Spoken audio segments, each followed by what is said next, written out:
काय प्रॉब्लेम्स दिसतात आता महिलांमध्ये? हार्मोनल इम्बॅलन्सची समस्या आजकाल खूप साऱ्या महिलांना भेडसावते.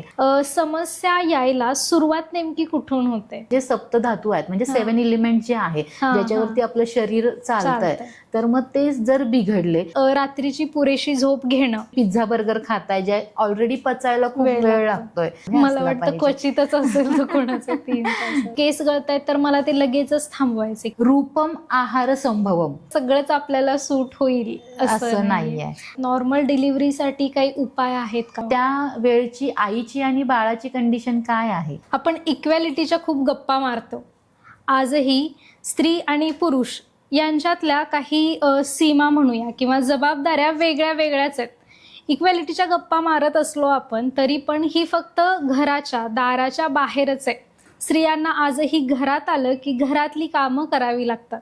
बाहेरची जबाबदारी, घराची जबाबदारी, या सगळ्यात प्रॉब्लेम काय होतो तर त्यांना अनेक मानसिक त्रास, शारीरिक त्रास आणि त्यांच्यात होणारे हॉर्मोनल चेंजेस या सगळ्यांमुळं आजार या सगळ्या गोष्टी वाढतात. पण हेच आजार आणि महिलांना भेडसावणाऱ्या समस्या या सगळ्यांकडे आयुर्वेद कसं बघतंय, आयुर्वेदात महिलांच्या समस्यांबाबत काय सांगितलंय याविषयी विस्तारानं गप्पा मारण्यासाठी आज आपल्यासोबत आयुर्वेदाचार्य डॉक्टर प्रियंका आभाळे मॅडम आहेत. मॅडम, तुमचं अनसीन मराठीच्या या नवीन पॉडकास्टमध्ये मनापासून स्वागत. नमस्कार प्रेक्षकांनो, मी अक्षता, तुमचंही या पॉडकास्टमध्ये मनापासून स्वागत. नमस्ते. तर मॅडम, सुरुवातीलाच मला तुम्हाला असा प्रश्न विचारायचा आहे की आजकाल महिलांमध्ये एक जो कॉमन प्रॉब्लेम म्हणूया आपण तो दिसतोय तो म्हणजे हॉर्मोनल इम्बॅलन्सचा. तर आयुर्वेदात याविषयी काय सांगितलं आहे किंवा तुम्ही जेव्हा महिलांना भेटता त्यांचे प्रॉब्लेम्स जाणून घेता तेव्हा तुम्हाला नेमके काय प्रॉब्लेम्स दिसत आहेत आता महिलांमध्ये? सगळ्यात पहिले जेव्हा महिला येतात तर हार्मोनल इम्बॅलन्सची समस्या आजकाल खूप साऱ्या महिलांना भेडसावते. त्यासोबतच थायरॉइड वाढण्याची किंवा कमी होण्याचे जे काही पातळी आहे ते दिसते. लठ्ठपणा म्हणजे ओबेसिटीचं प्रमाण आजकाल खूप जास्त आपल्याला बघायला मिळत आहे. केस गळती आहे, स्किनचं वरती प्रॉब्लेम्स आहेत, स्किनचे वेगळे प्रॉब्लेम्स आहेत, पिंपल्स येणं वगैरे, किंवा आता PCOS ह्या ज्या समस्या आहेत त्याच्यामुळे सुद्धा काही महिलांना चेहऱ्यावरती केस वगैरे येणं या थोड्या स्किनचे रिलेटेड समस्या सुद्धा भेडसावणाऱ्या दिसत आहेत. ओके, आयुर्वेद काय सांगतं मग या सगळ्यासाठी? येस, आयुर्वेद सांगतं की या जे प्रॉब्लेम्स तुम्हाला दिसत आहेत तर या फक्त लक्षणांवरती तुम्ही उपचार करू नका. म्हणजे PCODचा त्रास आहे तर मग पाळी नियमित करण्यासाठी फक्त हार्मोन पिल्स घेतल्या तर महिलांचं एक साधं सोपं असतं की आता मला पाळी येत नाहीये तर विड्रॉल करण्यासाठी एक गोळी घेतली की मग ते होऊन जात आहे. पण फक्त लक्षणांवरती ट्रीटमेंट न करता तुम्ही जर त्याचा रूट कॉज शोधला किंवा मुळापर्यंत गेलात आणि प्रिकॉशनवर बोलताय बरोबर, तर मग रूट कॉज जर शोधला आणि त्या गोष्टींवरती जर तुम्ही काम केलं तर ती जी समस्या आहे ती मुळापासून तुमची निघून जाणार आहे. तर त्या दृष्टीने विचार करणं गरजेचं आहे. ओके, तर आयुर्वेदात काय सांगितलं म्हणजे महिलांची किंवा पुरुषांची, आपण आता महिलांविषयी बोलतोय तर महिला सेंट्रिक हा प्रश्न मी विचारते की समस्या यायला सुरुवात नेमकी कुठून होते? तर आयुर्वेद असं सांगतं म्हणजे आजाराचं मूळ कारण जे काही आहे ते तुमचं अग्नी आहे असं मानलं जातं. तर अग्नी म्हणजे काय की तुमची पाचन शक्ती. तर मग ही जी पाचन शक्ती आहे म्हणजे तुमची पाचन शक्ती जर बिघडली, आयुर्वेदात एक छान असं सूत्र दिलंय की रोग हा सर्वेपी मंदाग्नी, म्हणजे मंद अग्नी जर तुमचा झाला, पाचन शक्ती जर तुमची बिघडली तर तुमच्या आजारांना तिथून सुरुवात होते. आजारांचं मूळ कारण ते आहे. मग पाचन शक्ती जर तुमच्या शरीरात बिघडली तर टॉक्सिन्स क्रिएट व्हायला तिथे म्हणजे ॲक्युम्युलेशन जे आहे टॉक्सिन्सचं ते तिथे व्हायला मग चालू होऊन जातं आणि मग त्याला आयुर्वेद भाषेत आम असं म्हटलंय. तर मग ते आम जे आहे ते तुमच्या शरीरामध्ये साचत जातो आणि मग त्याद्वारे तुमच्या बॉडीचे जे काही त्रिदोष आहेत, वात पित्त कफ, जे आयुर्वेदाने स्वास्थ्य रक्षणम अशी जी व्याख्या सांगितली आहे त्यामध्ये सांगितलंय की हे जे 3 दोष आहेत आणि जे सप्तधातू आहेत त्यांचं जर बॅलन्स व्यवस्थित असेल तर तुम्ही निरोगी राहता, म्हणजे तुम्ही स्वस्थ राहता. पण मग जर हे त्रिदोषांचं संतुलन बिघडतं, जर तुमच्या शरीरामध्ये टॉक्सिन्स निर्माण झाले, आमनिर्मिती झाली, तर ह्या तिन्ही दोषांचं संतुलन तिथे बिघडत जातं. त्याच पद्धतीने सप्तधातूंची जी काही पोषण आहे ते व्यवस्थित प्रमाणात तिथे होत नाही. मग त्या दृष्टीने मग तुम्ही आजाराकडे तिथे वाटचाल करायला चालू करतात. मग त्रिदोष जर तुमचे बिघडले तर मग वाताचे विकार वेगळे, पित्ताचे विकार वेगळे, कफाचे विकार वेगळे, असे तुम्हाला वेगवेगळे विकार तिथे जाणवायला चालू होतात. सप्तधातूंचं पोषण जर तुमचं बिघडलं तर मग सप्तधातू कुठले सांगितलेत तर रस, रक्त, मांस, मेद, मज्जा, अस्थि, शुक्र असे सप्तधातू सांगितलेत. तर मग ह्या जे सप्तधातू आहेत म्हणजे 7 एलिमेंट जे आहे ज्याच्यावरती आपलं शरीर चालतंय, तर मग ते जर बिघडले तर मग रसच धातू जर बिघडला तर मग तुम्हाला स्किनचे प्रॉब्लेम तिथे चालू होतात. तुमचा अस्थि धातू बिघडला तर मग केस गळणं आहे. त्याच पद्धतीने तुम्हाला हाडांचे विकार तिथे चालू होतात. मांस धातू जर तुमचा बिघडला तर मग तुमची ओबेसिटी तिथे येते. तुमचा शुक्र धातू बिघडला तर मग वंध्यत्वाकडे तुम्ही जाता. तर अशा वेगवेगळ्या समस्या ज्या आहेत तर त्या या दृष्टीने तिथे चालू व्हायला सुरू होतात. मग हे जे बॅलन्स आहे हे जर तुम्ही व्यवस्थित ठेवलं म्हणजे त्रिदोषांचं बॅलन्स आहे, सप्तधातूंचं पोषण आहे, मग यातूनच काय होतं जर हे बॅलन्स बिघडला तर मग ओव्हरऑल मग तुम्ही परत येता की तुमचा हार्मोनल इम्बॅलन्स झाला. तर मग तो हार्मोनल इम्बॅलन्स जर तुम्हाला साधायचा असेल तर मग तुमचं टॉक्सिन्स निर्माण न होऊ देणं म्हणजे तुमची जीवनशैली जी आहे ती प्रॉपर करणं म्हणजे दिनचर्या जी आहे ती व्यवस्थित रुटीन तुमचं बसवणं, फॉलो करणं आणि मग त्या दृष्टीने जे काही तुमच्या शरीरामध्ये टॉक्सिन्स होतात ते बाहेर काढणं आणि मग तुमच्या त्रिदोषांचं संतुलन ठेवणं, सप्तधातूंचं संतुलन ठेवणं आणि मग निरोगी राहणं या दृष्टीने प्रयत्न करू. पण हा बॅलन्स साधणं प्रत्येकच वेळेस आपल्याला जमत नाही किंवा आपण असं म्हणूया की जोपर्यंत एखादी गोष्ट बिघडली ती आपण वापरत नाही दुसऱ्यांदा तोपर्यंत समजत नाही. तसंच हॉर्मोन्स इम्बॅलन्स झालाय हे आपल्याला तेव्हाच कळतं जेव्हा त्याचं काहीतरी लक्षण दिसतं वगैरे. पण ते होऊ नये याच्या आधीच कशी काळजी घेतली पाहिजे म्हणजे रुटीनमध्ये काही गोष्टी असायला पाहिजेत, आहारात काही गोष्टी असायला पाहिजे. बरोबर. तर सगळ्यात महत्त्वाचं आहार, निद्रा आणि ब्रह्मचर्य असे त्रिस्तंभ आयुर्वेदाने सांगितलेले आहेत. ओके. तर मग आहार जो आहे तो तुमचा सकस असणं गरजेचं आहे. म्हणजे योग्य आहार योग्य वेळी घेणं सुद्धा महत्त्वाचं आहे. ओके. म्हणजे फक्त आहार करेक्ट करून चालत नाही. मग तुमच्या जेवणाच्या वेळा पण तिथे येतात. मग त्या जेवणाच्या वेळा पण तुमच्या व्यवस्थित असणं गरजेचं आहे.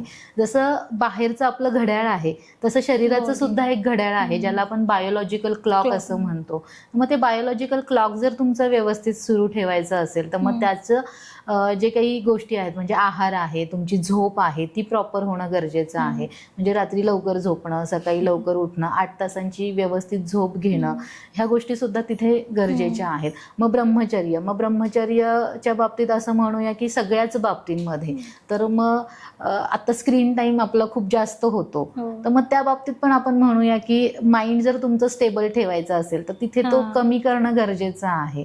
तर मग या दृष्टीने ब्रह्मचर्याचा विचार करणं किंवा जंक फूड मला समोर दिसतंय पण मग मी ते टाळलं पाहिजे कारण की माझ्या आरोग्यासाठी ते घातक आहे. तर मग त्या दृष्टीने सुद्धा आपण इथे ब्रह्मचर्य घेणं गरजेचं आहे. तर या दृष्टीने जर विचार केला, त्रिस्तंभांचा जर आपण विचार केला तर मग हे प्रिकॉशनरी मेजर्स म्हणून आपण तिथे वापरू शकतो. आणि जे हार्मोनल इम्बॅलन्स आहे किंवा जे काही आता आजार हार्मोनल इम्बॅलन्स नंतरचे जे काही तुम्हाला लक्षणं दिसत आहेत PCOD, थायरॉइड सारखी किंवा आजार दिसत आहेत तर ते टाळता येऊ शकतं. बऱ्याच वेळा आपल्याला माहित असतं की जंक फूड खायचं नाहीये, आपल्याला कंट्रोल ठेवायचंय, पण कधी कामावर जायचं असतं किंवा येताना उशीर होतो मग आपण काहीतरी बाहेरून मागवतो वगैरे किंवा बऱ्याच जणांना नाईट शिफ्ट असते तर मग त्या याच्यात रात्रीची पुरेशी झोप घेणं हे जमतच नाही. मग अशा वेळी काय करायला पाहिजे म्हणजे मग इथे तर त्या लोकांचा कधीच बॅलन्स साधला नाही जाऊ शकत का? तर आता त्या जे कल्चर आहे सपोज ज्यांना नाईट शिफ्ट आहे किंवा काही कामामुळे त्यांची झोप अपुरी होती आहे तर त्यांनी दिवसा थोडीशी झोप त्या दृष्टीने घेणं गरजेचं आहे. मग तिथे आयुर्वेद असं सांगतं की दिवास्वाप वर्ज्य आहे. दिवास्वाप म्हणजे दुपारची झोप जी आहे ती वर्ज्य आहे. मग वामकुक्षी तुम्ही घेऊ शकता पण मग वामकुक्षी ही खूप शॉर्ट पिरियडमध्ये असते तर त्यामध्ये तुमची झोप कंप्लीट होणार नाहीये. तर मग आयुर्वेद असं सांगतं की आधीचा जो आहार तुम्ही घेतलाय तो जोपर्यंत पचत नाही किंवा तो पचल्यानंतर मग तुम्ही एखादी झोप तिथं घेऊ काढणं शकता. गरजेचं आहे. तर मग त्या दृष्टीने थोडासा बॅलन्स तुम्ही साधू शकता की बाबा ओके. रात्रीची जी झोप आहे ती हम्म. थोडंसं दिवसा तुम्ही कम्प्लीट करू शकता. मग त्यातही जर तुम्ही जंक फूड खाणार असाल, खूप हेवी तुम्ही पिझ्झा बर्गर खाताय जे ऑलरेडी पचायला खूप वेळ वेळ लागतो. लागतोय आणि मग तुम्ही त्याच्यावर परत अजून एक झोप काढताय, तर मग ते कुठेतरी तुमच्या शरीरामध्ये टॉक्सिन्स क्रिएट करणार आहेत. मग त्यावेळी तुम्ही हलका आहार घेतला पाहिजे, जे सात्विक जेवण आहे ते घेतलं पाहिजे किंवा शरीराला पचायला हलका होणारं गोष्टी तुमच्या शरीरात तिथे गेल्या पाहिजेत. बरं. त्या दृष्टीने जर तुम्ही प्रयत्न केला तर मग तुम्ही ते बॅलन्स जो आहे जो तुम्हाला साधता येत नाहीये तो थोड्याफार प्रमाणात तिथे साधला जाऊ शकतो. ओके. जेवण आणि झोप याच्यात किती टाइम असला पाहिजे, म्हणजे जेवल्यानंतर किती वेळा झोप? साधारण 3 तासांचा गॅप तुमच्या जेवणामध्ये आणि झोपण्यामध्ये मला असला वाटतं पाहिजे. क्वचितच असेल तो कोणाचा 3 तासांचा. बरोबर बरोबर. आता हॉर्मोनल इम्बॅलन्स नंतर पुढची गोष्ट येते की त्याचे परिणाम दिसायला लागतात. मग PCOS, थायरॉइड वगैरे त्याच्याबद्दल बोललोच आपण, पण बाहेरून बरेच आपण त्याचे इम्पॅक्ट बघतो की स्किनवर पिंपल्स येणं म्हणा किंवा पिगमेंटेशन. तर हे खूप प्रॉब्लेम्स महिलांना वाटतात. तर वेगळ्या वेगळ्या जर गालावर पिंपल असतील तर त्याची काही वेगळी लक्षणं किंवा तो कुठला तरी एक वेगळा हार्मोन आहे किंवा कपाळावर पिंपल्स येणं तर त्याची वेगळी तो एक वेगळा आजार इंडिकेट करतोय, असं काही असतं का? नाही, ॲक्च्युली तुमचा आहार जो आहे म्हणजे तुमची त्वचा ही तुमच्या आतल्या शरीराचा आरसा आहे आपण असं म्हणूया. मग जर तुम्ही आहार व्यवस्थित केला, तुमची झोप प्रॉपर केली तर जो काही आरसा आहे तो तुमचा व्यवस्थित दिसणार आहे. बरोबर. तर म्हणजे हार्मोन इम्बॅलन्स मग ते पूर्ण जे काही आता स्त्रियांमध्ये कसं असतं की हायपोथॅलॅमस पिट्युटरी ॲक्सिस असा जे काही वरती आपलं जे सेंटर आहे तर हायपोथॅलॅमस हे सगळ्या गोष्टी हार्मोन्स कंट्रोल करण्याचं काम जे आहे ते हायपोथॅलॅमस ही ग्लँड करत असते. ओके. तर मग हे जे ग्लँड आहे तर त्याचं जे सिक्रिशन आहे किंवा ते जे ॲक्सेस आहे तो मेंटेन जर तुम्ही ठेवला, जर त्याच म्हणजे काय की फक्त एकच रिझन आहे का पिंपल्स येण्याचं शरीरावर किंवा त्वचेवरती, तर नाही आहे. तर मग त्यासाठी तुमचा आहार प्रॉपर असणं, झोप व्यवस्थित असणं, तुमचा ताणतणाव कमी असणं, तुमचं एक्झर्शन कमी असणं, ह्या गोष्टी सुद्धा तिथे येतात. मग फक्त काही महिलांमध्ये स्ट्रेस खूप आजकाल आपल्याला जाणवतो. मग ते स्ट्रेस हार्मोन्स जर तुमच्या शरीरात सिक्रेट जास्त प्रमाणात व्हायला लागले तर मग कुठेतरी ते चेहऱ्यावर तुमच्या दिसत असतं. इव्हन तुमचा जो हायपोथॅलॅमस पिट्युटरी ॲक्सेस जो आहे तो कुठेतरी इम्बॅलन्स व्हायला लागतो आणि मग ते सिग्नल्स त्या पद्धतीने शरीराला तिथे मिळत जातात आणि मग ही जी छोटी छोटी जी लक्षणं आहेत किंवा जे काही सिम्पटम्स आहेत ते तुमच्या शरीरावर तिथे दिसायला लागतात. तर ते बॅलन्स करणं सगळ्यात महत्त्वाचं आहे. मग अगेन आपण परत येतो की दिनचर्या व्यवस्थित फॉलो करणं. स्किन बरोबर आणखी एक प्रॉब्लेम असतो तो हेअर लॉसचा किंवा अर्ली हेअर ग्रेइंग म्हणूया आपण त्याला. तर हे का बरं होतं? ओके. आत्ता सध्याचं परत आपण त्याच रिपीटेड गोष्टींवरती येतोय की बाबा तुमची जीवनशैली. आत्ता आपण बघतोय की लहान मुलांपासून म्हाताऱ्या माणसांपर्यंत आपण बघतोय की सगळ्यांचं जीवन धावपळीचं झालंय. अगदी LKGचा मुलगाही सकाळी 7ला बसला बसतो. ओके. म्हणजे त्यालाही त्याची झोप अपुरी होते किंवा त्यालाही ते बर्डन आहे, उठण्याचा स्ट्रेस आहे. तर तेही आपल्या त्या रोजच्या धावपळीच्या जीवनामध्ये आपण तोही विचार करत नाही किंवा त्या छोट्या छोट्या गोष्टी आपल्या लक्षात येत नाहीत, पण ते कुठेतरी शरीरावर इम्पॅक्ट करत असतं. किंवा तुमचं खाणं बघा, म्हणजे मुलांना टिफिनला आपण चला बाबा शॉर्ट टिफिन आहे, लॉंग टिफिन आहे, तर पटकन इझी, कारण की शॉर्ट ब्रेक्स पण तसे असतात आता स्कूलमध्ये, तर मग ते इझिली खाता आलं पाहिजे. काही मुलांना खायला वेळ लागतो, काही मुलांना म्हणजे लगेचच ते नाही फटाफट जेवण करू शकत, 5 ते 10 मिनिटात त्यांचं नाही होत. पण मग ते इझिली म्हणजे आपण म्हणूया की ते फास्ट खाणं असू द्या किंवा ते अवेळी खाणं असू द्या, याने काय होतं की तुमची पाचनशक्ती बिघडत जाते. ओके. मग ती पाचनशक्ती बिघडत जाते आणि मग तुमचे त्रिदोष बिघडतात. परत तुम्ही येतात धातूंकडे, मग तुमचा अस्थिधातू व्यवस्थित बनत नाही. मग ते कुठेतरी तुमचं केसांवरती त्याचा इम्पॅक्ट जाणवतो, कारण की अस्थिधातूचा उपधातू आपण म्हणूया की केस आहेत. ओके. मग ते कुठेतरी अर्ली ग्रेइंग जे होतात मुलांमध्ये ते दिसायला लागतात, किंवा हेअर लॉसची जी समस्या आहे ती दिसायला लागते. मग महिलांचा जर हेअर लॉसचा आपण विचार केला तर आता थायरॉइडची समस्या खूप जास्त असते. थायरॉइडचं एक लक्षण जे काही सांगितलंय ते केस गळती असं मानलं जातं. ओके, पीसीओडीच्या ज्या स्त्रिया आहेत त्यांच्यामध्ये सुद्धा आपल्याला केस गळण्याचं जे प्रमाण आहे ते जास्त प्रमाणात दिसतं. ओबेसिटी तुमची वाढली तरी सुद्धा केस गळतीचं प्रमाण जे आहे ते तुमचं जास्त प्रमाणात तिथे दिसायला लागतं. तर मग हे जे रूट कॉजेस आहे त्याच्यावरती आधी उपचार करणं गरजेचं आहे. मग त्या असेसमेंट करणं सुद्धा गरजेचं आहे. मग काय थायरॉइड आहे का, मग थायरॉइड का वाढतंय, मग थायरॉइड वाढण्याची जी कारणं आहेत ती तिथे क्युअर करणं गरजेचं आहे. ओबेसिटी असेल तर ते रूल आउट करणं गरजेचं आहे. मग ते रूट कॉज जेव्हा कमी होतील तेव्हा तुमचं हेअर लॉस होणं, तुमचे अर्ली कंट्रोलमध्ये त्या गोष्टी येणार आहेत. पण जेव्हा अशी लक्षणं दिसत असतात किंवा असे बदल होत असतात ना, तर तेव्हा बऱ्यापैकी वेळा आपल्याला असं असतं की नाही केस गळत आहेत तर मला ते लगेचच थांबवायचे, किंवा स्किनवर पिंपल्स आहेत तर मला ते लगेचच घालवायचे. मग याच्यासाठी मार्केटमध्ये प्रोडक्ट्सची कमी नाही आहे. जे पण आपल्याला दिसेल किंवा जे आपल्याला अपील होईल की यांनी मला फरक पडेल ते आपण लगेचच घ्यायला जातो. तर असे कॉस्मेटिक्स प्रोडक्ट्स म्हणूया आपण किंवा स्किन केअर हे इफेक्टिव्ह असतं का, किंवा त्याचा किती परिणाम होतो जेव्हा हॉर्मोनल इम्बॅलन्स आहे आणि प्लस आपण हे प्रोडक्ट्स पण वापरतोय तेव्हा? हे जे प्रोडक्ट्स आहेत ते एक सहाय्यक भूमिका निभावतात असं म्हणू शकतो आपण. म्हणजे कसं की आता माझा चेहरा पिगमेंटेशन आहेत तर ते पिगमेंटेशन झाकण्याचं काम ते कॉस्मेटिक्स करणार आहेत, पण ते मुळापासून काढून टाकणार आहेत का? नाही. आज मी पिगमेंटेशन माझं झाकलं आहे पण मी संध्याकाळी चेहरा धुतला की परत मला ते दिसणार आहे, बरोबर. पण उद्या मला परत तेच सेम करायचंय. तर मग ते जे पिगमेंटेशन आहे किंवा ते जे खराब झालेल्या गोष्टी आहेत त्याचं रूट कॉज शोधणं फार गरजेचं आहे. म्हणजे मग तुमचे कुठेतरी आहारात चेंजेस करणं गरजेचं आहे, तुमची एक्सरसाइज होणं गरजेचं आहे, डेली तुम्ही 30 मिनिट्स ॲक्टिव्ह असणं गरजेचं आहे, तुमची झोप पुरेशी होणं गरजेचं आहे. आणि म्हणजे आयुर्वेद सांगतं की रूपम आहार संभवम. ओके, म्हणजे तुमचं जे रूप जे दिसतं ना ते तुमच्या आहारातून तुम्हाला दिसत असतं.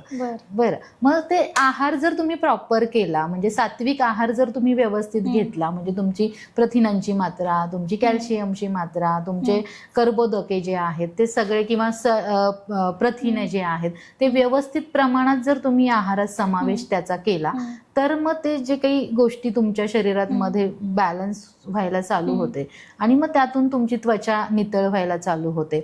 आहार जेव्हा आपण घेतो तेव्हा शरीरामध्ये आहार रस तयार व्हायला चालू होतो. मग शरीरातला जो पहिला धातू आहे तो रसधातू आहे, तो बनतोच आपल्या आहारापासून. मग जर तुमचा आहार व्यवस्थित असेल तर मग तुमचा रसधातू छान बनणार आहे. आणि मग रसधातूचा जो उपधातू आहे किंवा रसधातू पासून जी तुमची त्वचा नितळ बनणार आहे ती तुम्हाला छान बघायला तिथे मिळणार आहे. स्किन केअरच्या नावाखाली महिला अशा कुठल्या 3 चुका करतात ज्या लगेच टाळल्या पाहिजेत? वारंवार कॉस्मेटिक्सचा वापर करणं किंवा महागडे प्रॉडक्ट्स वापरले म्हणजे माझी स्किन छान होईल हा जो गैरसमज आहे तो थोडासा कुठेतरी बाजूला ठेवला पाहिजे.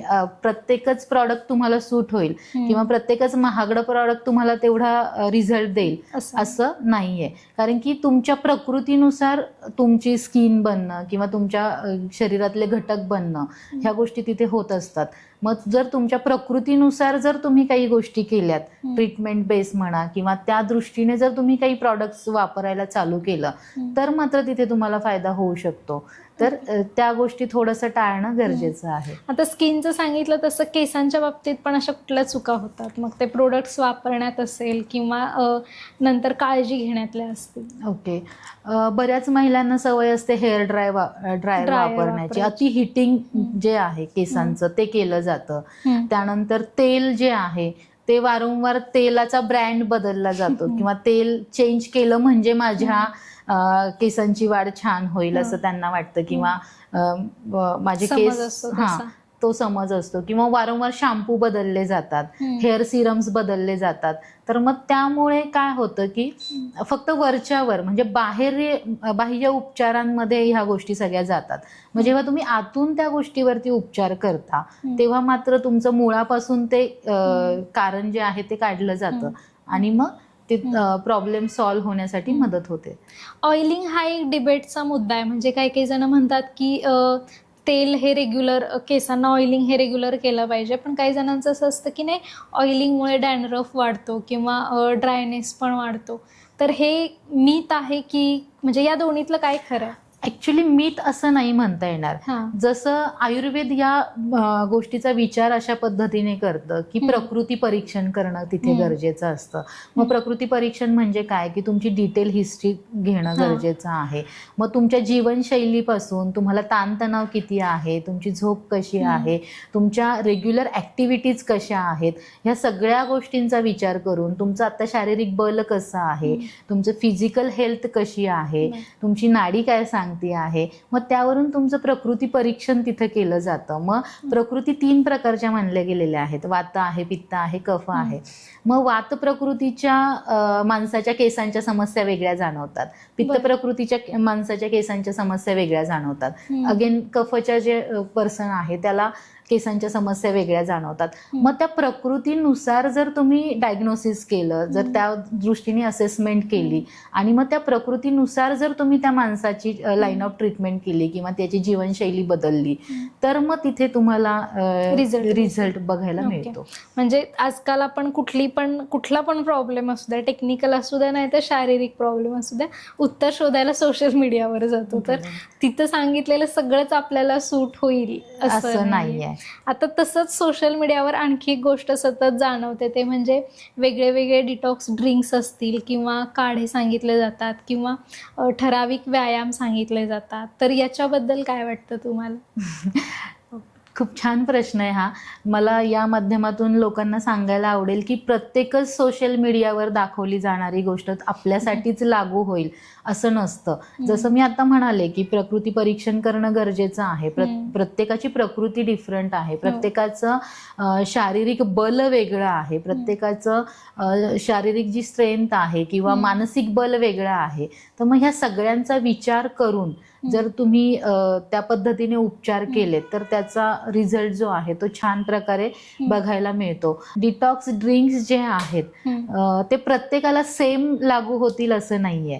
ओके, तर मग तुमच्या प्रकृतीनुसार तुम्हाला कुठलं ड्रिंक लागू होणार आहे किंवा डिटॉक्स ड्रिंकची खरंच मला आवश्यकता आहे का, ही गोष्ट पण आधी पडताळून बघणं गरजेचं आहे. म्हणजे माझ्या शरीराला खरंच डिटॉक्स करण्याची गरज आहे का, किंवा माझ्या शरीरात कशा पद्धतीचे टॉक्सिन्स जमा झाले आहे हेच मला माहित नाहीये आणि मग मी फक्त एक ठराविक डिटॉक्स ड्रिंक जे आहे ते मी घेत राहते तर त्यातून ते होणं शक्य नाहीये. मग तुम्हाला त्या दृष्टीने तिथे प्रयत्न करणं गरजेचं आहे की तुमचं शरीराची असेसमेंट, फिजिकल एक्झामिनेशन असू द्या, तुमचं नाडी परीक्षण असू द्या किंवा तुमचं प्रकृती परीक्षण असू द्या, ह्या सगळ्या गोष्टी असेसमेंट करणं गरजेच्या आहे. आणि मग त्यानंतर तुम्ही ठरवणार की तुमचं डिटॉक्स वॉटर कुठल्या पद्धतीचं असलं पाहिजे. आपण कुठल्या प्रकृतीचे आहोत हे कसं ओळखायचं? तर वात प्रकृतीची जी लोक असतात ती साधारणतः कृश असतात, ती चंचल असतात किंवा त्यांच्यामध्ये आपण बघूया की वारंवार भूक लागणं किंवा त्यांच्यामध्ये मोस्टली आपल्याला बघायला मिळतं की वात व्याधी जास्त प्रमाणात आपल्याला बघायला मिळतात. पित्त प्रकृतीची जी लोक असतात ती थोडीशी मध्यम बांध्याची असतात. त्यानंतर त्यांच्यामध्ये मोस्टली पित्ताचे विकार आपल्याला जास्त प्रमाणात बघायला मिळतं. केस पांढरं होणं वगैरे हा प्रकार पित्त प्रकृतीमुळे जास्त आपल्या त्यांच्यामध्ये बघायला मिळतो. कफची जी लोक असतात ती थोडीशी स्थूल असतात, मग त्यांच्यामध्ये वारंवार सर्दी खोकला होणं किंवा कफाचे जे विकार आहेत ते त्यांच्यामध्ये मोस्टली, किंवा ओबेसिटी आहे, थायरॉइड आहे, हे जे प्रकार आहेत ते मोस्टली कफ प्रकृतीच्या लोकांमध्ये आपल्याला बघायला मिळतात. ओके, म्हणजे प्रकृतीनुसार आपला स्वभाव पण वेगळा वेगळा आणि पुरुष आणि महिला यांच्यामध्ये पण मग तो फरक येतो का? म्हणजे पित्त प्रवृत्तीची महिला वेगळी आणि पुरुष वेगळा? येस, व्यक्ती तितक्या प्रकृती, बरोबर, त्यानुसारच. म्हणजे मी वाताची आहे पण माझ्या बाजूला अजून एक वाताचा व्यक्ती आहे तर माझ्यातली वाताची लक्षणं वेगळी, त्यांच्या बाजूच्या व्यक्तीच्या वाताची लक्षणं वेगळी. तर मग ते पण डिफरन्शिएट करणं आपल्याला तिथे गरजेचं असतं. आपण सुरुवातीलाच एक विषय घेतला होता तो म्हणजे हॉर्मोन्सचा. तर हॉर्मोन्स असेल किंवा लग्न उशिरा होणं असेल किंवा लाईफस्टाईल असेल, सगळ्याच गोष्टी ज्या असतील त्याच्यामुळं फर्टिलिटीवर खूप मोठा परिणाम होतो आहे. म्हणजे अगदी कमी वयातच इनफर्टिलिटीचे प्रॉब्लेम्स दिसत आहेत. तर याच्यावर आयुर्वेद काय सांगतं? लग्न आत्ता तुम्ही जसं म्हणालात की लग्न उशिरा होणं किंवा हार्मोनल इम्बॅलन्स होणं, PCOD, थायरॉइड सारख्या समस्या जाणवणं हे कुठेतरी तुम्हाला वंध्यत्वाकडे घेऊन जातं. तर मग आयुर्वेद याबद्दल असं सांगतं, आयुर्वेदात एक वय सांगितलेलं आहे लग्नाचं. पुरुषाचं वय जे आहे ते ॲटलिस्ट 25 असणं आणि स्त्रीचं जे वय आहे ते 18 असणं हे योग्य वय सांगितलेलं आहे लग्नासाठीचं. मग जर या योग्य वयात जर तुम्ही लग्न केलं आणि त्या दृष्टीने जर तुम्ही गर्भधारणेसाठी विचार केलात नेक्स्ट काही वर्षांमध्ये, साधारण 1-2 वर्षामध्ये, तर मग तुमचे फर्टिलिटीचे जे चान्सेस असतात ते तिथे वाढवले जातात. आणि आयुर्वेद अजून एक सांगतं की सौमनस्य गर्भधारणा. ओके, तर सौमनस्य गर्भधारणा हे आपण 2 प्रकारे तिथे घेऊ शकतो. म्हणजे तुमचं मन जर शांत असेल तर तुमची गर्भधारणा जी आहे, किंवा मन शांत असणं, मन आनंदी असणं, किंवा कुठल्याच ताणतणावाखाली तुम्ही नसणं, म्हणजे हार्मोनल इम्बॅलन्स तुमचा तिथे होत नाही, जो काही बॅलन्स तुमचा साधला जातो त्यातून गर्भधारणा जी आहे ती छान प्रकारे तिथे होत असते. आणि अजून एक सौमनस्य गर्भधारणेचा अर्थ आपण अशा पद्धतीने घेऊ शकतो की लग्न झाल्या झाल्या जे काही तुमच्या मनामध्ये एकमेकांबद्दलचं प्रेम असतं, ज्या भावना असतात, फिलिंग्ज असतात, किंवा एक अट्रॅक्शन तुमच्या मध्ये जे असतं, त्यातून तुमचे जे रिप्रोडक्टिव्ह हार्मोन्स सिक्रीट होत असतात, सेक्स हार्मोन्स जे सिक्रीट होत असतात ते जास्त चांगल्या पद्धतीने, जास्त चांगल्या क्वालिटीचे तिथे सिक्रीट होत असतात. आणि मग त्यातून जी गर्भधारणा राहते ती छान प्रकारे राहायला तिथे मदत होते. प्रेग्नन्सी प्लॅनिंग म्हणजे काय? म्हणजे त्याच्यात काय असायला पाहिजे आणि कधीपासून करायला पाहिजे वगैरे? साधारणतः 1 वर्षभर त्या कपलने कुठलंही प्रोटेक्शन न वापरता जर शारीरिक संबंध ठेवले आणि मग त्यातून जर गर्भधारणा नाही राहिली तर मग ती व्यक्ती जी आहे किंवा ते कपल जे आहे ते इनफर्टिलिटीकडे जातं. ओके, पण मग जर साधारणतः 1 वर्षभराच्या काळानंतर तुम्ही प्रेग्नन्सीसाठी प्लॅन करणं गरजेचंच आहे. ओके, तर त्यासाठी प्री कन्सेप्शन काउन्सिलिंग हे फार आत्ता गरजेचा विषय आहे. ही प्री कन्सेप्शन काउन्सिलिंग म्हणजे काय, की जेव्हा तुम्ही एखाद्या डॉक्टरकडे जाता किंवा आयुर्वेदिक कन्सल्टंटकडे जाता तेव्हा तिथे जाऊन तुम्ही स्वतःची शारीरिक तपासणी करणं, प्रकृती परीक्षण करणं, त्याच पद्धतीने काही ब्लड इन्व्हेस्टिगेशन तुम्ही आधी करून घेऊ शकता. काही हार्मोनल असेसमेंट तिथे केल्या जातात, जे की स्त्रियांमध्ये आजकाल आपल्याला बघायला मिळतं की AMH व्हॅल्यू लो असणं, म्हणजे अँटीमिरेलियर हार्मोन जो आहे, म्हणजे जी एकची जी संख्या आधीच तयार झालेली असते स्त्रीच्या शरीरामध्ये आणि दर महिन्याला ती एकची संख्या जी आहे ती कमी होत जाते. मग ती किती आहे, कारण की आता लग्नाचं वयच आपण 30 मध्ये आलेलो आहोत, तर मग त्या गोष्टी थोड्याशा असेसमेंट तिथे करणं गरजेचं आहे. सोनोग्राफी सारख्या काही गोष्टी आहेत त्या तिथे बघणं गरजेचं आहे. म्हणजे तुमची रिप्रोडक्टिव्ह हेल्थ जी आहे ती प्रॉपर आहे का, ह्या गोष्टी बघणं गरजेचं आहे. मग जेव्हा तुम्ही कन्सल्टेशनसाठी जाता तेव्हा मग तुमच्या ह्या सगळ्या म्हणजे छोट्या छोट्या गोष्टी तिथे चेक होतात, की तुमचा BP चेक होतो, तुमचं BMI चेक होतो, मग तुम्ही ओव्हर ओबेस तर नाही आहात ना, ओबेसिटीकडे तर नाही चालला आहात ना, त्या गोष्टी तुम्हाला रूल आउट होतात. कम्प्लीट ब्लड काउंट जो आहे, मग त्यामध्ये तुमचं ब्लडच्या ज्या काही व्हॅल्यूज आहेत, आता आपल्या देशामध्ये आपण बघतो की ॲनिमियाच्या समस्या खूप जास्त आहेत, म्हणजे प्रेग्नन्सीमध्ये तर त्या खूप जास्त आपल्याला बघायला मिळतात. तर मग आधीच जर तुम्ही ही असेसमेंट केली किंवा आधीच ह्या गोष्टी रूल आउट केल्या, स्क्रीनिंग केल्या, तर मग तुम्ही त्या ज्या संभाव्य धोके निर्माण होतात ॲनिमिया असल्यामुळे प्रेग्नन्सीमध्ये ते आधीच टाळू शकता. मग तुम्ही ते प्री कन्सेप्शन फेजमध्येच या सगळ्या गोष्टी ज्या आहेत त्या रूल आउट करून त्याच्यावरती उपचार करून मग हेल्दी प्रेग्नन्सी तुम्ही ठेवू शकता. इनफर्टिलिटी अनुवंशिक असते का, किंवा असं काही त्याची ठराविक लक्षणं असतात का की या महिलांना इनफर्टिलिटीचा प्रॉब्लेम होतो वगैरे? नाही, अनुवंशिक असं नाही आपण म्हणू शकत, पण मग काही गोष्टी आपल्या दिनचर्येच्या किंवा जीवनशैलीच्याच तिथे बऱ्यापैकी आपल्याला आत्ताच्या जनरेशनमध्ये बघायला मिळतात. तर काही ठराविक ज्या गोष्टी आहेत, जे क्रोमोझोमल चेंजेस किंवा काही हार्मोनल चेंजेस, काही प्रकारचे समज असतो की PCOS, थायरॉइड हे ज्यांना आहेत त्यांनाच पुढे जाऊन प्रेग्नन्सीसाठी प्रॉब्लेम येईल वगैरे. तर PCOS आणि थायरॉइड या लोकांना पुढे चालून पॉसिबिलिटीज असतात की इनफर्टिलिटीचे चान्सेस त्यांच्यामध्ये वाढू शकतात. ओके, कारण की PCOD आलं म्हणजे तुमची पाळी अनियमित आली, पाळी अनियमित आली म्हणजे परत तुमचे फॉलिकल्स जे बनणार आहेत ते वेळेवर बनणार नाहीत किंवा योग्य प्रमाणात बनणार नाहीये, त्याचं ओव्ह्युलेशन प्रॉपर होणार नाहीये. मग ह्या सगळ्या गोष्टी नाही झाल्या तर फर्टिलिटी तुमची तिथे हॅम्पर होणार आहे. ओके, तर त्या लोकांना हे थोडेसे प्रॉब्लेम्स आपल्याला बघायला मिळतात. ओके, फर्टिलिटीसाठी म्हणजे आहारात असं काही असायला पाहिजे? म्हणजे बऱ्याच वेळा आपण आता सोशल मीडियावरच परत मी म्हणेन की बघतो की सीड्स इनटेक असायला पाहिजे किंवा एक ठराविक काढा सांगितला जातो की हा तुम्ही प्या, मग तुमचे पिरियड्स रेग्युलर होतील. तर याच्यात तथ्य आहे का? परत सेम थिंग इथे येते की तुमचं प्रकृती कशी आहे.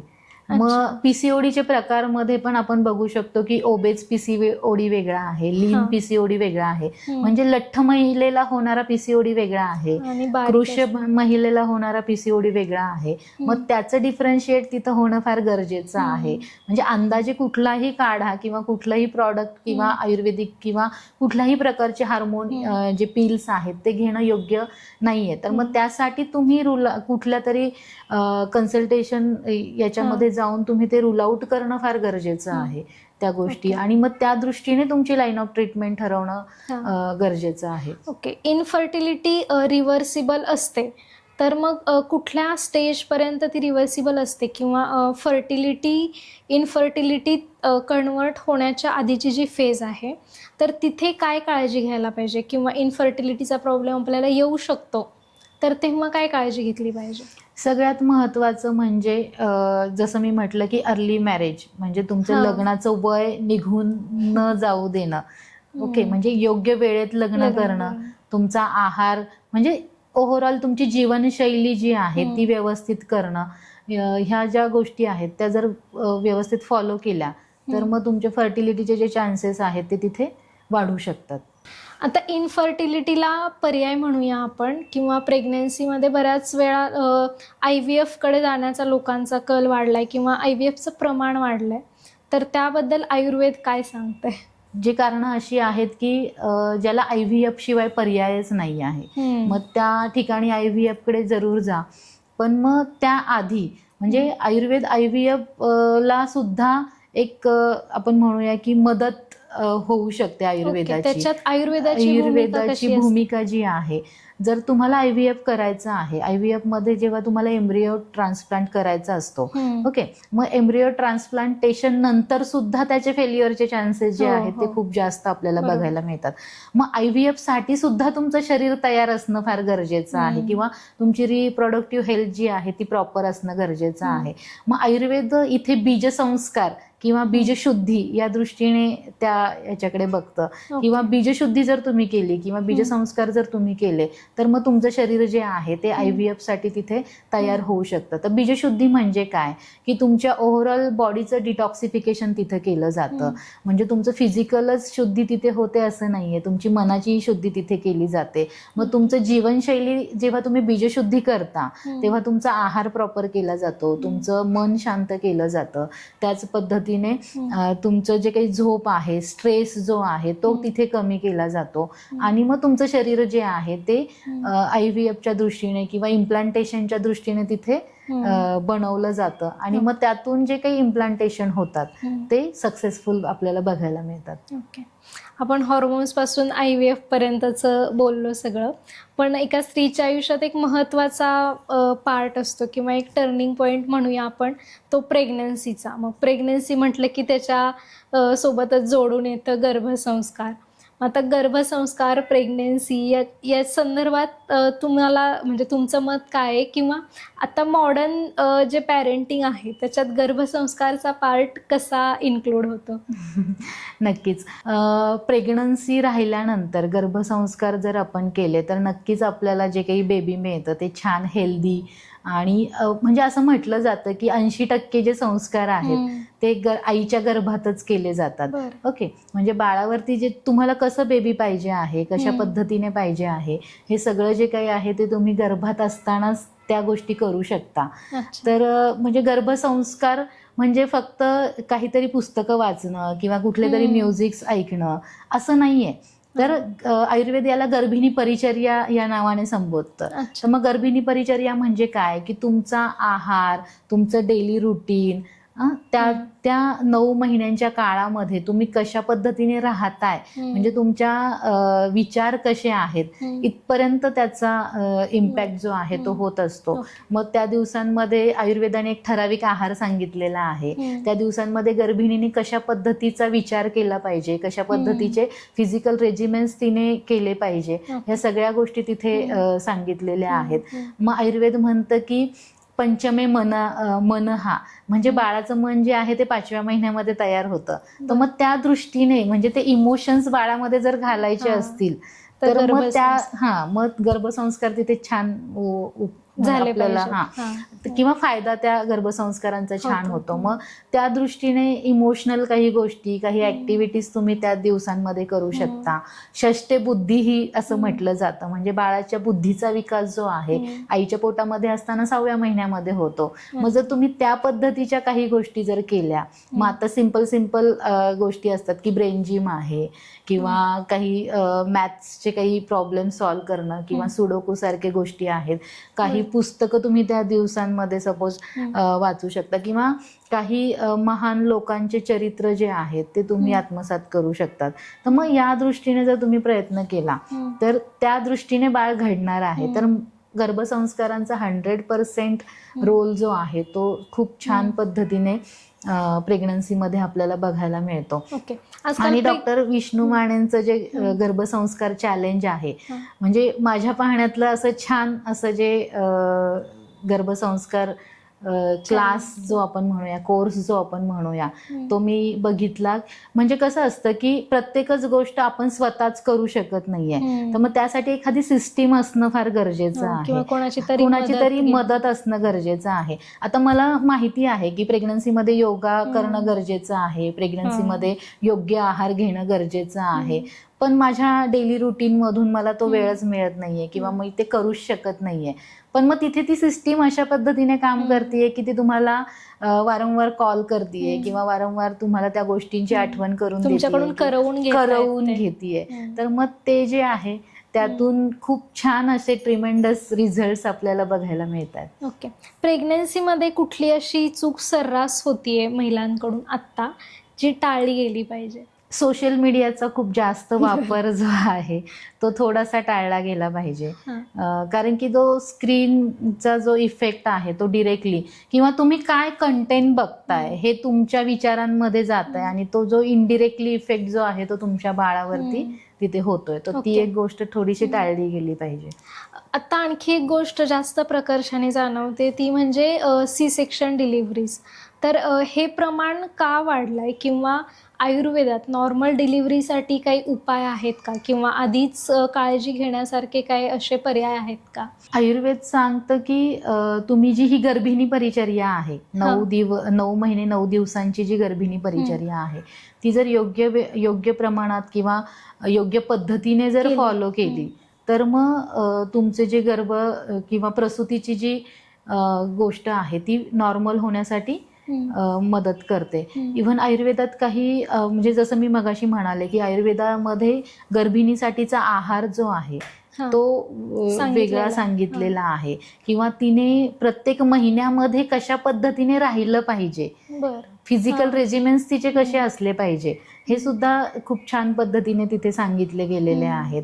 आणि त्याच पद्धतीने काही पंचकर्म उपचार जसं की बस्ती हा खूप सिंपलसा उपाय सुद्धा आयुर्वेदाने सांगितलेला आहे. तर त्या दृष्टीने नॉर्मल डिलेव्हरीकडे तुम्ही जाऊ शकता. तरी पण बऱ्याचदा असं आपल्याला बघायला मिळतं, म्हणजे हे सगळे उपचार करून पण बऱ्याचदा आपल्याला असं बघायला मिळतं की सिच्युएशनल म्हणजे त्या वेळची आईची आणि बाळाची कंडिशन काय आहे यानुसार प्रसूतीचा पद्धत काय आहे हे बघून ठरवलं जातं. ओके. प्रेग्नन्सी नंतर किंवा डिलिव्हरी नंतर खूप महिलांच्या आयुष्यात चेंज होतो. तर तो चेंज काय असतो? म्हणजे मानसिकरित्या पण काही चेंज होतो का? शरीरात तर बदल होतातच पण मानसिकरित्या कसे चेंज होतात आणि ते कसं टॅकल केलं पाहिजे? ओके. शारीरिक बदल तर होतच असतात. सगळ्यात महत्त्वाचं जे हार्मोनल इम्बॅलन्स होत असतो. त्यानंतर काही महिलांमध्ये ओबेसिटीचं प्रमाण आफ्टर डिलेव्हरी आपल्याला खूप जास्त बघायला मिळतं.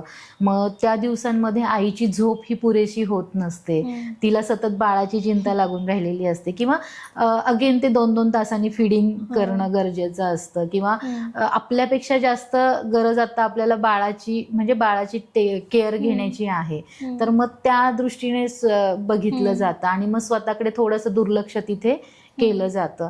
तर ते असं न करता स्वतःची सुद्धा हेल्थ तेवढीच महत्त्वाची आहे हा विचार करून थोड्याशा प्रिकॉशनरी मेजर्स तिथं करणं गरजेचं आहे. म्हणजे की सुतिका अवस्थेमधले जे काही सिम्पटम्स आहेत ते क्युअर करणं, किंवा सुतिका अवस्थेमधला जो काही आहार आहे, सुतिका म्हणजे पोस्टनेटल फेज मधली जी स्त्री आहे तिला आयुर्वेदामध्ये सुतिका असं म्हटलं जातं. तर मग ती सुतिकेचा जो आहार आहे त्या योग्य पद्धतीने घेणं, तिची झोप पुरेशी होणं गरजेचं आहे, किंवा वारंवार आपण म्हणूया की जागरण जे आहे ते कमी करणं गरजेचं आहे. मग त्या दृष्टीने काय तर फिजिकल रेजिमेंट्स काही तिथे आपण वापरू शकतो, जसं की शरीराची मालिश करणं असू द्या, धुरी घेणं असू द्या. तर ह्या गोष्टी थोड्याशा फिजिकल रिलॅक्सेशनसाठी, माइंड रिलॅक्सेशनसाठी आफ्टर डिलेव्हरी तुम्ही योगासनं करू शकता, तुम्ही प्राणायाम करू शकता. तर त्या दृष्टीने थोडंसं तुमचं माइंड रिलॅक्सेशन व्हायला तिथे मदत होणार आहे. ओके. डिलिव्हरी नंतर कधीपासून महिला व्यायाम किंवा योगासनं करायला सुरुवात करू शकतात? ओके. नॉर्मल डिलेव्हरी जर तुमची झाली असेल, तुमचे स्टिचेस जे आहेत ते योग्य प्रमाणात हील झाले असतील, तर आफ्टर डिलेव्हरी तुम्ही 21 डेजपासून योगा करायला चालू करू शकता. तोच जो काळ आहे तो सी सेक्शन जर तुमचं झालं असेल तर साधारण आपण 1.25 महिन्याचा काळ जो आहे तो कंप्लीट करून मग नंतर तुम्ही योगा किंवा प्राणायाम करायला चालू करू शकता. ओके. आता आपण महिलांच्या आयुष्यातले सुरुवातीपासूनचे बदल बघत आलोय. एक शेवटचा टप्पा म्हणूया जो फार महत्त्वाचा असतो, आता आपण शेवटाकडे येतोय तर तो असतो मेनोपॉजचा. तर या बाबतीत अजून पण खूप गैरसमज आहेत, तर ते गैरसमज कुठले आहेत मेनोपॉजचे आणि ते कसे दूर करायला? ओके.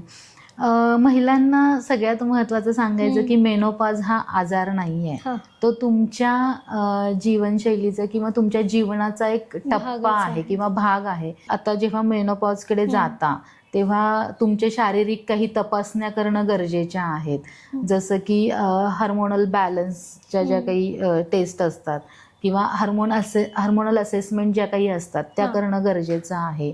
त्याच पद्धतीने विटॅमिन्सची मात्रा तुमच्या शरीरात व्यवस्थित आहे का, त्या विटॅमिन्सच्या टेस्ट तुम्ही करणं गरजेच्या आहे. ब्लडची मात्रा तुमच्या शरीरामध्ये व्यवस्थित आहे का, त्या गोष्टी बघणं गरजेचं आहे. मग स्तनांची तपासणी करणं गरजेचं आहे, गर्भाशयाची तपासणी करणं गरजेचं आहे. तर मग स्तनांची तपासणी मॅमोग्राफीने केली जाते. गर्भाशयाचा कॅन्सर वगैरे ह्या ज्या तपासण्या आहेत, पॅप्समियर वगैरे, आता HPVची पण तपासणी केली जाते. तर मग त्या दृष्टीने थोडंसं तुम्ही स्वतःकडे लक्ष देणं, तुमच्या जीवनशैलीमध्ये पुरेशी झोप घेणं, आहार प्रॉपर घेणं, त्याच पद्धतीने एक्सरसाइज करणं.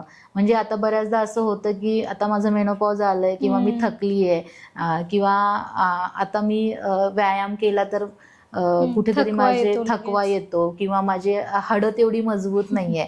तर ते तसं नाहीये. तर जेव्हा जेव्हा तुम्ही फिजिकल एक्सरसाइज वाढवाल तेवढं तुमच्या शरीराची फ्लेक्झिबिलिटी वाढणार आहे, त्यातून तुम्हाला नवीन ऊर्जा तिथे मिळणार आहे. तर मग त्या दृष्टीने थोडासा प्रयत्न केला पाहिजे. महिलांच्या आयुष्यात होणाऱ्या म्हणजे सर्रास आपण जे जगतोय त्याच्यात 3 अशा कुठल्या चुका होतात की ज्याच्यामुळे खूप वर्स्ट इम्पॅक्ट होतो त्यांच्या लाईफमध्ये? आत्ता जर आपण बघितलं तर सगळ्यात महत्त्वाचं म्हणजे अपुरी झोप, सततचा ताणतणाव, चिडचिडेपणा किंवा मूड स्विंग्स होणं, ह्या ज्या गोष्टी आहेत. किंवा महिलेचं कसं होतं की पूर्ण घराची जबाबदारी तिच्यावरती असते.